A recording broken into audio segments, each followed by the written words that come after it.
Bonjour à tous et aujourd'hui nous allons parler de la série Mercredi.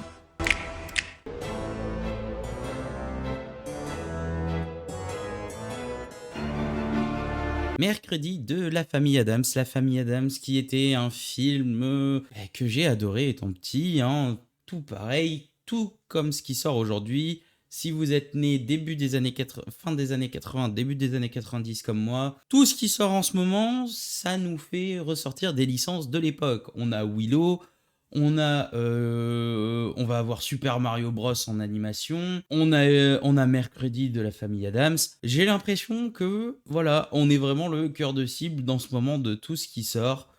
Malheureusement pour moi, je suis désolé, mais ce n'est pas des nouvelles licences et ça ne me fait pas rêver à de nouveaux horizons. Bref, après cette parenthèse, on va parler de Mercredi, cette série Netflix dirigée par Tim Burton, et ça je tiens à le préciser parce que je vais revenir dessus, qui va nous amener mercredi. Donc on retrouve une Mercredi Adams étudiante et qui va intégrer l'école de Nevermore, une école pour les marginaux, donc ceux qui ont des pouvoirs et ceux qui peuvent se transformer comme les loups-garous et autres. Et cette école de Nevermore est proche de la ville de Jericho, là où il y a les normies. Donc les normies, c'est les personnes normales, donc un peu comme les moldus dans Harry Potter. Les personnes ayant des pouvoirs leur ont donné un nom, pardon. Et donc on retrouve donc cette mercredi qui est dans cette école-là et qui va devoir s'adapter à ses nouveaux camarades, en sachant que voilà, on connaît le tempérament de mercredi, très froide, très solitaire, mais elle va devoir faire alliance avec certains, faire copain-copine afin de résoudre une enquête, car il y a une certaine série de meurtres qui se trouvent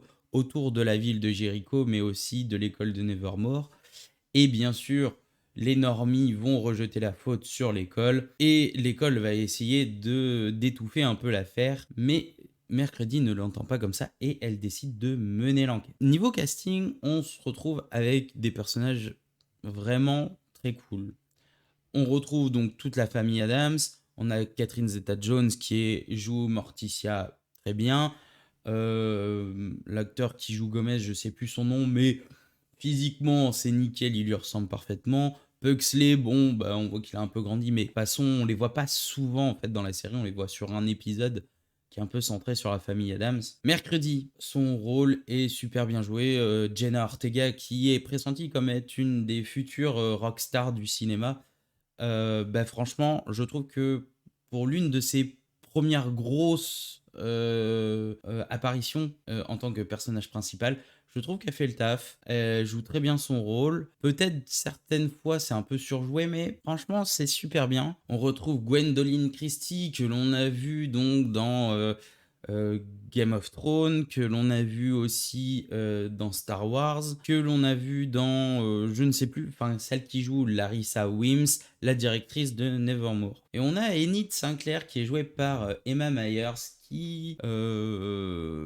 franchement est pétillante, elle est pleine de vie et franchement ça donne un petit peps en fait. On sent qu'on a voulu voir le contraste entre une fille toute colorée, toute joyeuse, et Mercredi qui est dans sa solitude tout le temps en noir et autres.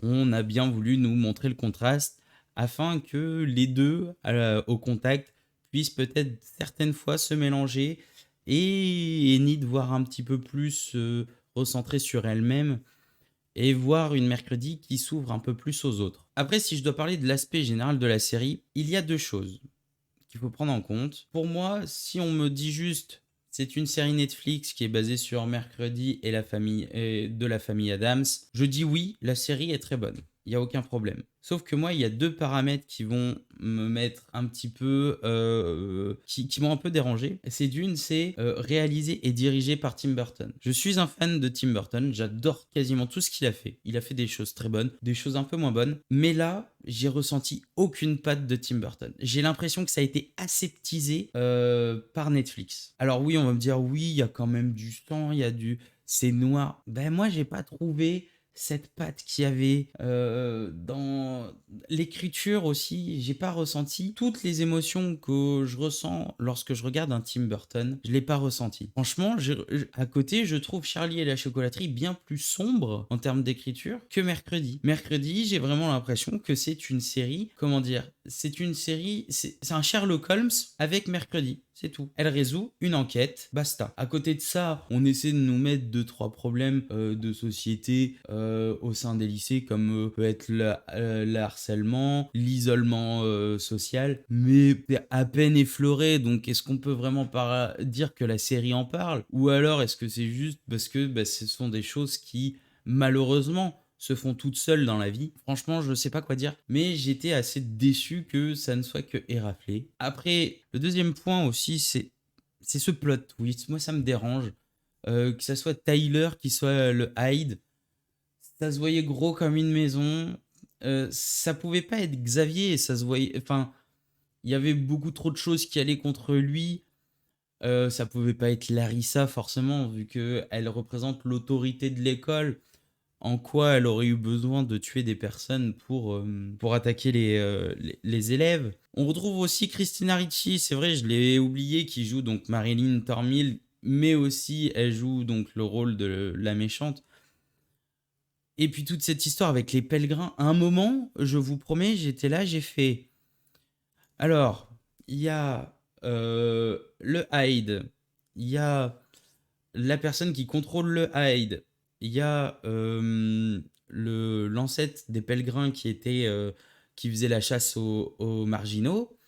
J'étais là, je fais ah, attendez, on a les trois, il n'y a aucun lien qui se fait entre tous. Et j'ai trouvé cette fin un peu trop rushée sur un épisode en fait, où ben, à la fin, mercredi, elle va dans une piste, elle se trompe, elle va sur une autre piste, elle se trompe. Et forcément, une fois que tu as abattu toutes tes cartes et qu'il t'en reste qu'une, ben forcément, c'est celle-ci. Et on ressent aucune intensité dramatique. On sent très bien qu'ils vont s'en sortir. Et à la fin, on la voit, ben, c'est Tyler. Et puis Eugène qui se réveille de son coma.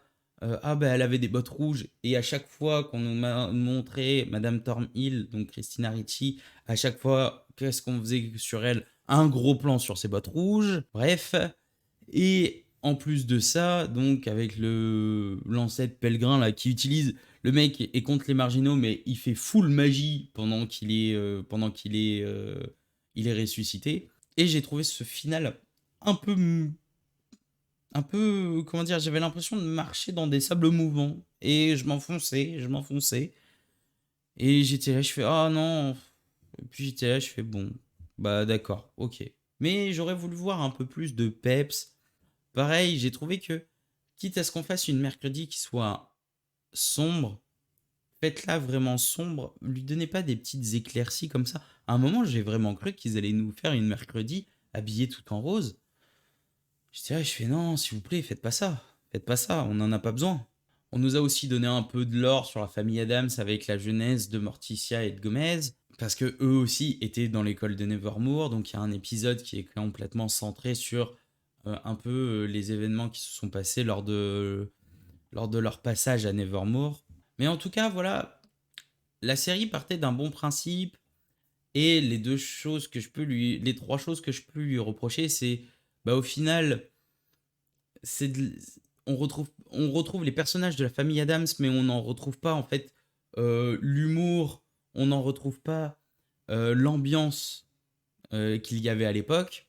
La deuxième chose, c'est dirigé par Tim Burton, mais on ressent aucune patte, et en fait c'est en lien avec mon premier point. Et troisième point, ce plot twist un peu vaseux sur lequel on le voit un peu arriver dès l'épisode 5. Ouais, je dirais à partir de l'épisode 5, on commence, si on regarde et qu'on est un peu attentif aux choses, on commence à savoir ce qui se passe et à définir qui sont les réels méchants. Voilà, c'était mon avis sur la série Mercredi. Il y a une saison 2 qui a l'air d'être prévue au vu du teasing que l'on a à la fin de la saison. Je sais pas pour quand ça va être prévu, sûrement l'année prochaine, hein. On sait que le rythme de Netflix, généralement, c'est un an, surtout sur des productions comme ça. En plus, ça a fait un carton en termes de visionnage sur la plateforme dans tous les pays. Ça a même dépassé Stranger Things. Donc forcément, ils vont y mettre les bouchées doubles, que ça soit en termes de rapidité d'exécution pour sortir la deuxième saison, mais aussi en termes de budget. Donc peut-être espérons une seconde partie, une seconde saison un peu mieux réussie, et j'espère que Tim Burton va pouvoir y mettre un peu plus sa patte. En tout cas, je vous dis à la prochaine pour une nouvelle review. Tchuss!